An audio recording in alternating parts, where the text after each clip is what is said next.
What's up, guys? Welcome back to Roofing Done Right University, where in this segment, we're going to go into metal roofing.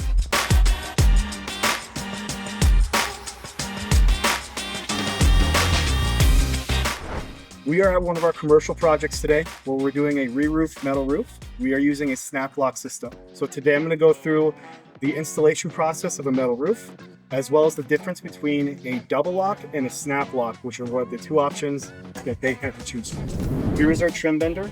Our trim bender is going to be for any of the hip and ridges. It's going to be for any of the eaves and rakes in the valley metals. This is going to be for all the accessories and everything in between. Or in the first intro, you saw our actual panel bender.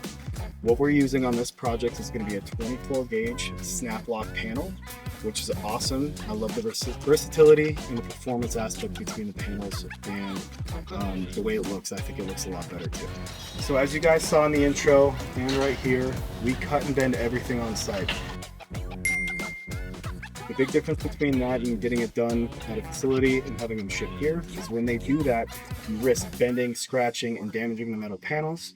Or here, we're able to cut everything to the exact measurement, and we're not having to risk damaging the product as well. Now, before we go into the differences between the double lock and the snap lock, I'm going to show you guys the trim edges because they're going to be pretty identical for both of the processes. So when you go into here, you're going to have your hip and your ridge panels. They pretty much go with the exact same as a residential complex, where you're also going to have our valley metal right here. So we go with the W valley. It is beautiful just because it's going to eliminate any oil cleaning, as well as it makes it more sturdy too because you have that extra ribbon to it. So as you guys can see right here, we have our old panel. This is going to actually be a single lock, which is the same thing as a double lock, just one less step. When we bend these panels and we install them, they're going to go on the same way, but they go down with a bracket between each panel, and then you use a crimp, and it's going to crimp it all the way up, locking those panels into place. It's a really good product. It's fail-proof. It's really sturdy. It's worked over the years. It's just not as versatile as a snap lock. Also, with this panel, there's no corrugations to it, so it shows a lot of oil canning. Oil canning is going to be the expansion and retraction of the metal panels, creating a wavy effect when it shines in the sun, and it just looks really ugly and really. When you go ahead and you put those striations into it, you can see right here, for example, this dirty panel right here, you can kind of see those striations and those corrugations in the panel itself. One, it makes it more sturdy, and two, it stops the oil canning from being able to be shipped, at least tremendously. Also, when you go into the versatility aspect of these two panels, say halfway through the roof, you have a tree branch hit a double lock or a single lock panel, you have to take off the entire roof all the way to that one panel just to replace that one panel and install it all the way back. If a snap lock panel gets into place and it gets damaged, you can see right here, you have our part that gets screwed into the decking, and then you have our snap lock portion as well.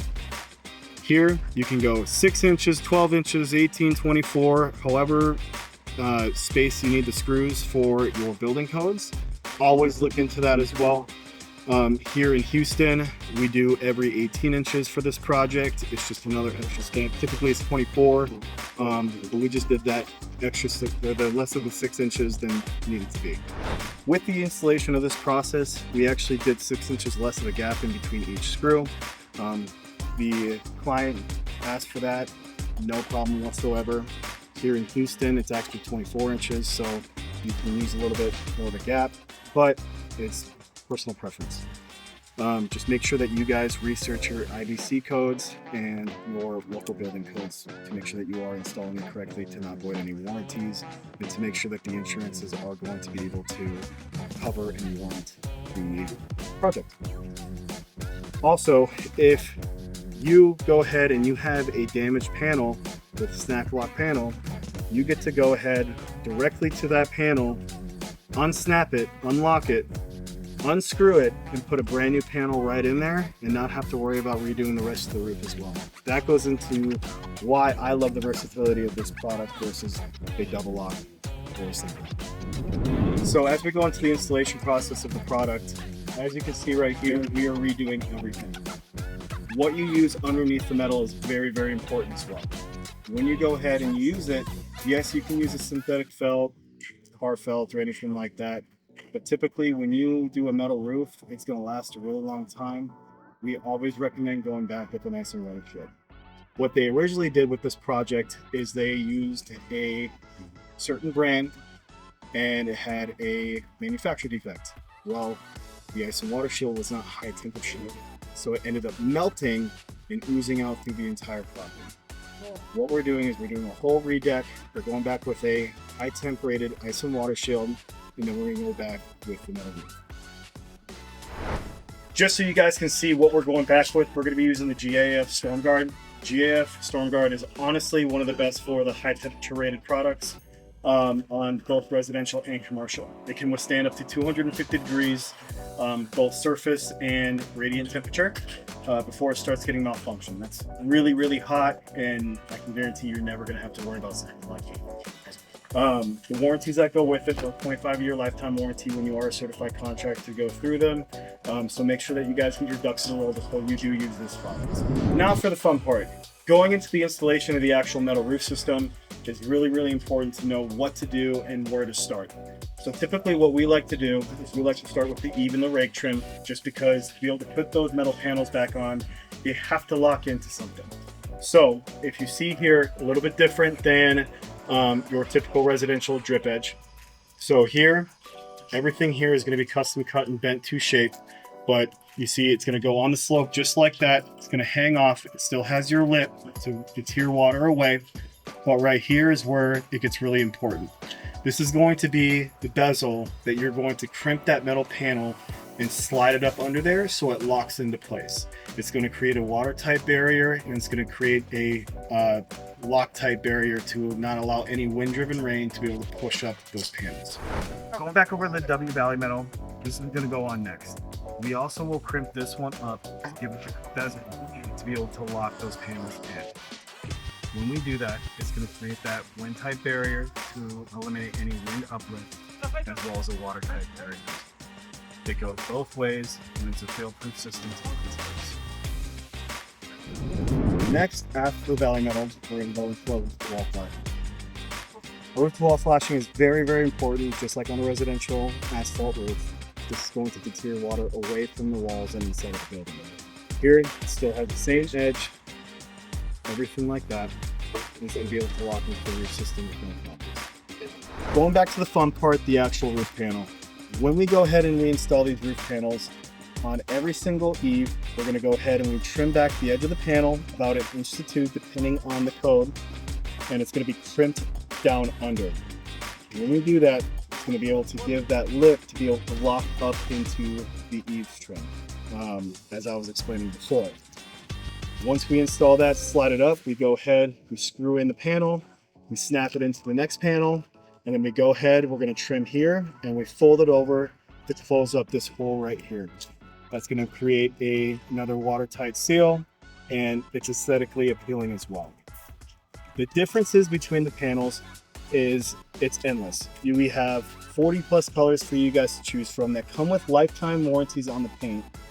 You can choose between a 26, a 24, and even down to I want to say an 18 gauge metal, which takes a whole different machine to be able to do so, to be able to get this roof put on. It's nice because you get to make it your own, and you get to have the protection that's needed. It's a 50-year product, a true lifetime product, and you truly get what you pay for when you use this system. Once we're done installing the panel, we're going to go ahead and reinstall the little trim piece before this one. This is going to create that seal to eliminate any wind uplift or wind-driven rain to be blown up underneath those panels, and it just waterproofs everything else that way. After installing the trim piece, you guys can see we have our bezels right here, and it allows it to lock right into place. Like that. You guys can see exactly what I'm talking about. Last but not least, with this roof, it's a little bit different. we actually have a parapet wall that goes into a TPO roof, as you guys seen on one of the B-rolls. What we do is it's going to be pretty much the same concept as your ridge cap, but it's just at a steeper angle. This is going to end up being riveted in to the actual roof system and locking it in that way. We're not going to use screws because it will cause water intrusion and failures to do so, which is also one of the big points of why we like using a double lock, single lock, or a snap lock roof panel, because there are no exposed fasteners whatsoever, and it protects you through the lifetime of the roof.